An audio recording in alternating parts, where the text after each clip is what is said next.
آداب ناظرین، میں محمد تجمل علی خان۔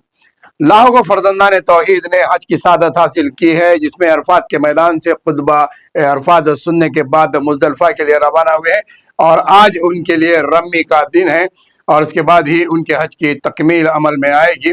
اس موقع پر خطبے سے خطاب کرتے ہوئے شیخ صالح بن حمید نے کہا ہے کہ وہ فلسطین کے حق میں دعا کی ہے، اور فلسطین پر جو بربریت ہو رہی ہے اس کو روکنے کے لیے انہوں نے دعا کی، اور انہیں جن پر ہم جو فلسطین پر حملہ کر رہے ہیں ان کے حق میں انہوں نے بد دعا دی ہے۔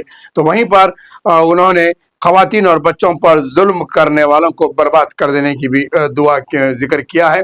تو وہیں پر رضا الہی کے لیے مسلمانوں کو اپنے خدمت کرتے ہوئے حقوق العباد ادا کرنے کی ضرورت پر زور دیا، اور اللہ کو راضی کرنے کے لیے اس کی اطاعت کریں۔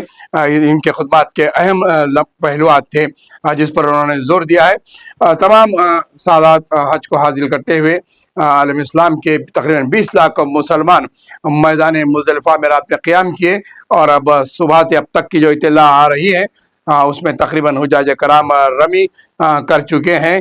تو وہیں پر قربانی کی ادائیگی کے بعد طواف کر رہے ہیں، اور اپنا حلاق یعنی کہ بال نکالتے ہوئے حج کی تکمیل کر رہے ہیں۔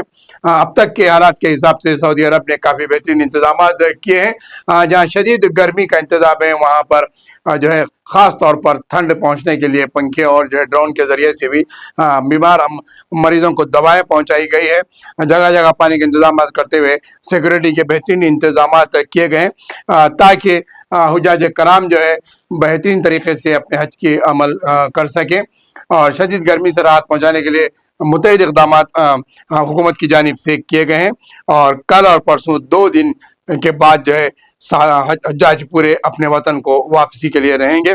اب تک کی اطلاعات کے لیے جو ہے پرامن طریقے سے حج کے اراکین ادا کیے گئے ہیں، اور انتظامات بہترین چل رہے ہیں۔